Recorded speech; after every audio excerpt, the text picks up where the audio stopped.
Yo, YouTube, you back with another video here at the Big Finance channel, man. Thank y'all for staying tuned. Thank y'all for subscribing. Thank y'all for liking my video, man. I got a little cold, so I don't know if I don't know if I sound a little stuffy right now, but y'all bear with me. It wasn't gonna stop me from producing this great content that I got for y'all. This very informative, good information that I got.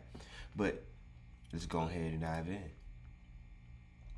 Okay, so of course we always start the same way. We've been talking about Bitcoin from November of 2022 all the way up to its all-time highs here at 74K, damn near 74K. That's been a total of 400% increase. So if you were to enter around November 2022, you'll be up at least 400% of your money.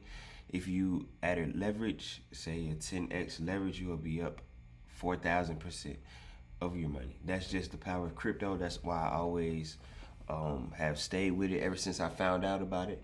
I'm never gonna leave because I just love the asset. I love the coin. I love the opportunities it brings, and yeah, we just gonna keep on sticking. Whoa.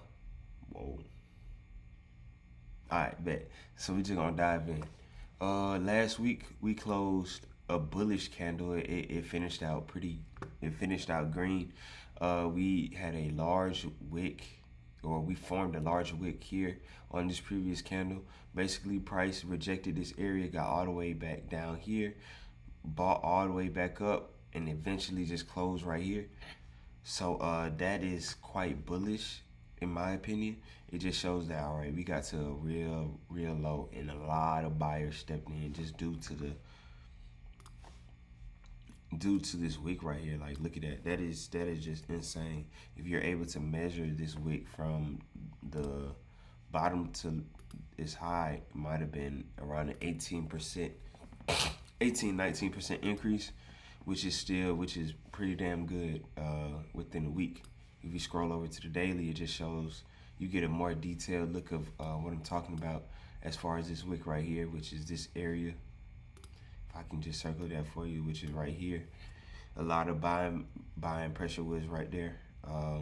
We ended up traveling up above our resistance area here at 60K. We tried to hold for the most part, as you can see with the couple daily candles.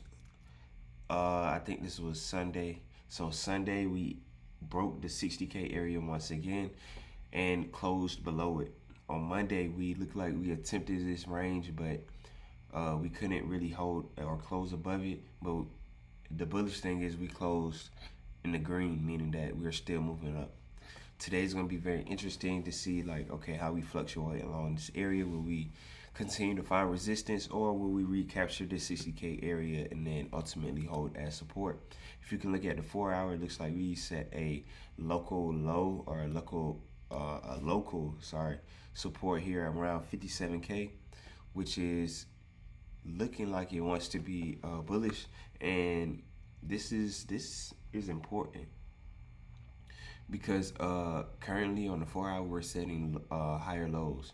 This is a low right here, this is a low right here, this is a low right here, right? If we're able to continue to set higher lows, we will be in the form of an uptrend. Like, so far from Monday, for the last week, is it last week? Yeah, for the last week we've been in an uptrend, right?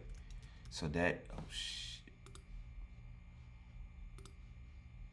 that is quite bullish. So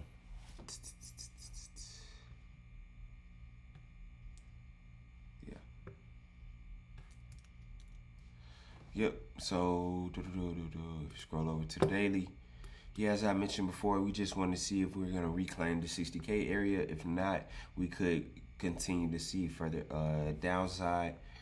If we scroll over to Ethereum, Ethereum looks like it bounced off of key support area that I've drawn here around the 2.5K area, which is like right here. Looks like it came and touched that area damn near perfectly. A couple dollars off, but still got its bounce off this support area right here. It looks like we're pushing towards this 2.8K area. If we can reclaim this area, this will be a good support area and potential long area.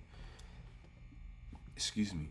If we were able to catch an entry right here in this area, we would be targeting from what I see, 3.2K, targeting 3.4K, targeting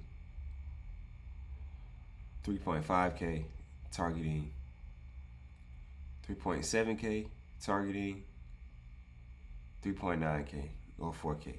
So just anywhere in these ranges, I'll just be very cautious at those levels. But if you're getting a nice entry here, I think you should be good. As far as just taking profits at each key level and continuing towards the upside, as price continues towards the upside. As we look at the S&P, looks like we have finished bullish, not bullish, bearish for the daily. This might be a reversal sign and come back and test this support once again, or we can continue. This might be a shorter term bounce. Looks like we slowed down as far as the 4 hour here, and this may be used as a bit of resistance. We may come back down, as I mentioned, grab some support and then continue up. But who knows? Who knows? The NAS looking quite bullish, looking like it wants to create higher lows. US 30 looks like we are creating higher lows as well. If you scroll over to the total, again, higher lows. All right here. Uptrend so far in the last week. Right, so we're going to continue that until we might see a resistance area right here, which causes us to come back down. Or we can just simply come up, retest this area, and then continue towards the other side. Like, again, it's very simple in concept. In theory, it's very simple that, okay, if you break a resistance area, you test that resistance area as support. After you test that support, it may continue up, it may break back down. If it's true support, it'll hold. We continue up to the next level. It's just like elevators. All right, we're going up, we're going up, we're going up. Somebody got to go down. We're going down, we're going down, we're going down. Right? Imagine if you were on an elevator and you couldn't get off. That's essentially what crypto is. You'll see it at this level. Okay, boom. You see who all gets on. Boom, we ride it up. You see, some may get off, some may continue to go on until the elevator system deems that its priority is to go down. It's just it's simple as that, right? Not gonna make it overcomplicated. Looks like Ethereum is getting a nice bounce off of this low that it created down here. This nice wick bounced down, created support right here, chopped around, created support right here. We're continuing towards the upside, so it's looking quite bullish for these assets right now until we break this area. Once we break this area, we could see potentially more downwards action. But until then, we just gonna let the market do what it's do. Let the market do what it do. If we find a nice entry or something that we like, we'll jump on it. But until then, we're just gonna watch. Just be easy. We're just gonna chill until we get something that we like, right? And that's really all that I got today. I hope y'all enjoyed this one. Y'all been tuned in to the Big Finance channel, man. Y'all stay tuned. Every Monday through Friday, a video is dropping. We gone, gang. See y'all in the next one.